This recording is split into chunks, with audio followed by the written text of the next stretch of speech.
Welcome in my YouTube channel Entertainment, Education and Knowledge।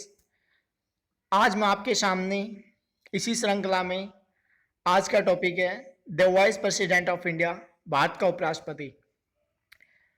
आज हम पढ़ेंगे भारत के उपराष्ट्रपति से जुड़ी हुई विभिन्न जानकारियां और उनके निर्वाचन से संबंधित प्रक्रिया। चलिए स्टार्ट करते हैं।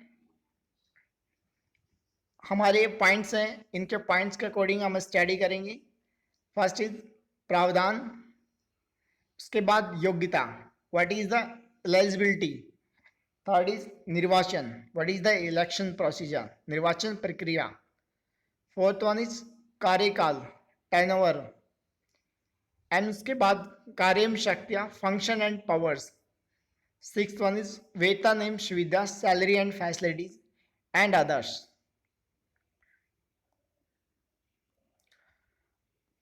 दी vice president of India, the vice president of India का प्रावधान भारत के संविधान के अनुच्छेद 63 के अनुसार ये वर्णित है कि भारत का एक उपराष्ट्रपति होगा। As per the article 63 of constitution of India, it is stated that there shall be a vice president of India. और एक महत्वपूर्ण जानकारी है कि जो उपराष्ट्रपति से संबंधित प्रावधान है वो हमारे संविधान में संयुक्त राज्य अमेरिका के संविधान से ग्रहण किया गया है। तो हमें ये ज्ञात होना चाहिए कि जो संविधान में उपराष्ट्रपति से संबंधित प्रावधान किस देश से ले गए हैं, संयुक्त राज्य अमेरिका से। भारत का उपराष्ट्रपति राज्यसभा का पदेन सदस्य होता है और अन्य कोई लाभ का पद धारण नहीं करता है। Eligibility for to become a vice president of India, एक उम्मीदवार के लिए क्या योग्यताएं होनी चाहिए एक भारत का उपराष्ट्रपति बनने के लिए। सबसे प्रथम और महत्वपूर्ण, वह भारत का नागरिक हो, is a citizen of India. द्वितीय, उनकी आयु 35 वर्ष पूर्ण की हो, एटलीस्ट मिनिमम 35 ईयर्स हो, राज्यसभा का सदस्य निर्वाचित होने के योग्य हो, he is a qualified member of parliament. संसद के किसी सदन या राज्य विधानमंडल में से किसी सदन का सदस्य ना हो और ना ही किसी लेजिस्लेटिव असेंबली ऑफ स्टेट, राज्य विधानमंडल का सदस्य भी ना हो, और वो किसी भारत सरकार के या किसी राज्य की सरकार के अधीन अथवा उनके नियंत्रण में किसी स्थानीय या प्राधिकारी के अधीन लाभ का पद धारण न करते हो। अगर करते हैं तो उसके लिए योग्य उम्मीदवार नहीं होंगे।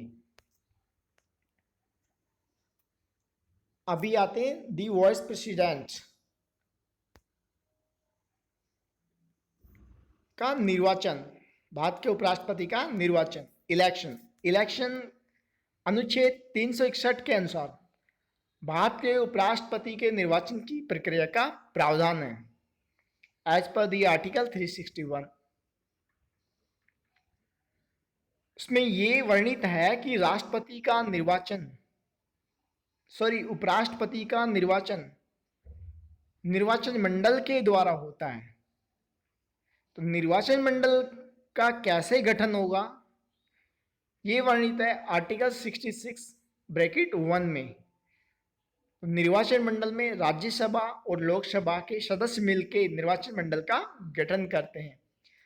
तो निर्वाचन मंडल के द्वारा किस पद्धति के द्वारा उपराष्ट्रपति का चुनाव होता है, तो निर्वाचन पद्धति होती है उपराष्ट्रपति चुनाव के लिए आनुपातिक प्रतिनिधित्व पद्धति। आनुपातिक प्रतिनिधित्व पद्धति, ये प्रोपोर्शनल रिप्रेजेंटेशन भी बोल सकते हैं इसको हम, एकल संक्रमणी मत तथा गुप्त मतदान के द्वारा होता है। तो अभी मैं आपको समझा देता हूं कि आनुपातिक प्रतिनिधित्व पद्धति क्या होती है।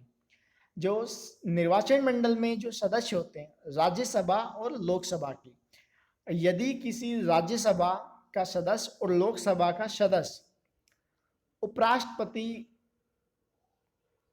के पद के लिए मत करता है, उम्मीदवार को मत करता है, तो उसका जो मत का वैल्यू होगा, मत की जो कीमत होगी, वो डिसाइड की जाएगी जो राज्यसभा और लोकसभा का जो मनोनीत सदस्य है उसके अपने क्षेत्र में कितनी जनसंख्या है, उस जनसंख्या के आधार पे उसकी वोट की वैल्यू डिसाइड की जाएगी और वो वोट की वैल्यू उपराष्ट्रपति के निर्वाचन में काउंटिंग की जाती है और उसके आधार पर एकल संक्रमणीय मत द्वारा, और ये एक गुप्त मतदान की प्रक्रिया होती है पूर्ण रूप से।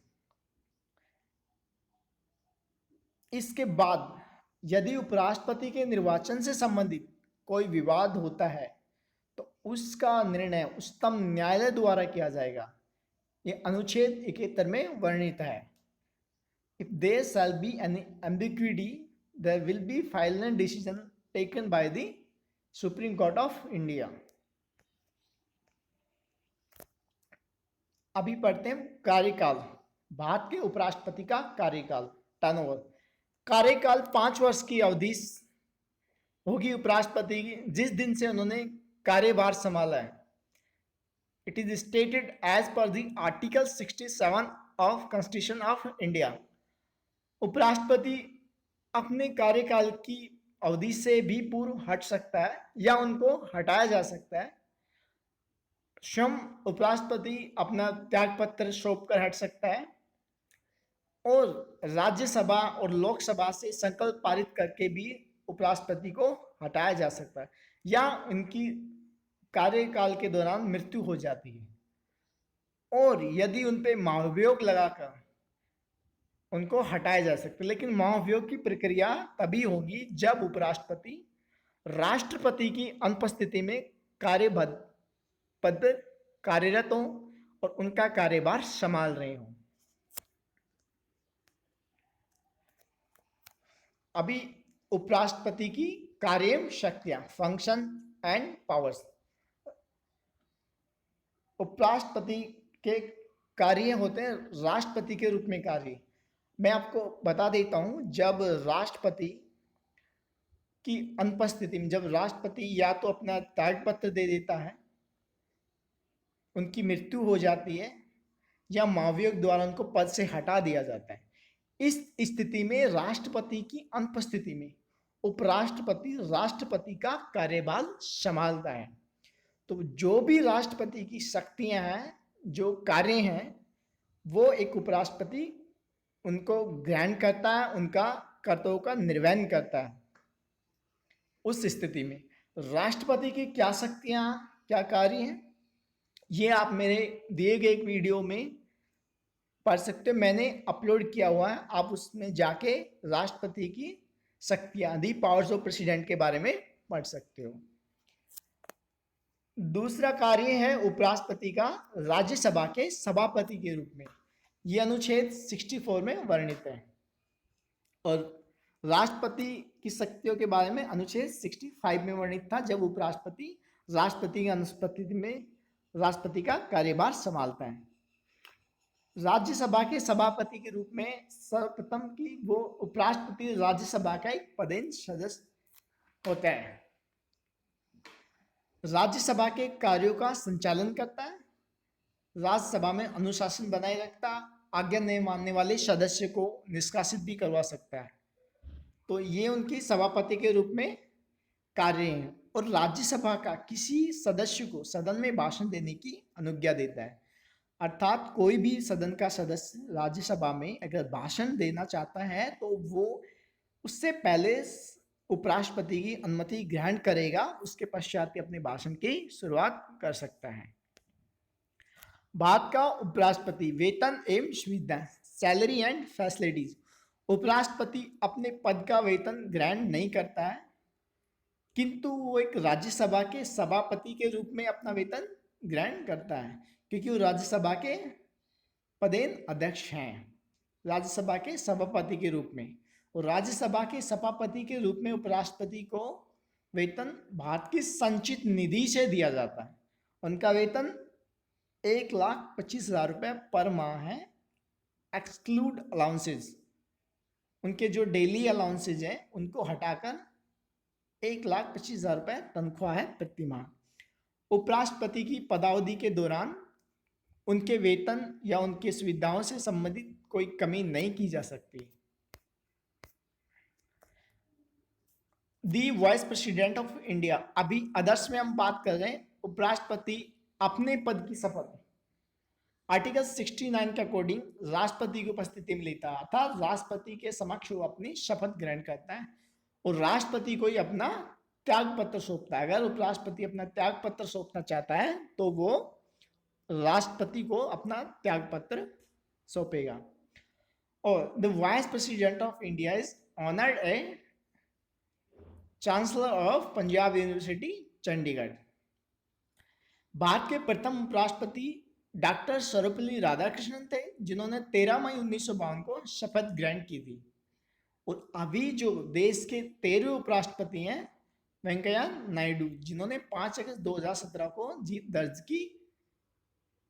भारत का राष्ट्रपति के बाद उपराष्ट्रपति का पद कार्यकारिणी में दूसरा सबसे बड़ा पद होता है। अर्थात पहला पद राष्ट्रपति को होता है, दूसरा पद उपराष्ट्रपति को होना कार्यकारिणी। तो इस तरह से आज मैंने आपके साथ सामान्य जानकारियां साझा की उपराष्ट्रपति से संबंधित। अगर आपको ये वीडियो अच्छी लगी है तो please like, share and subscribe.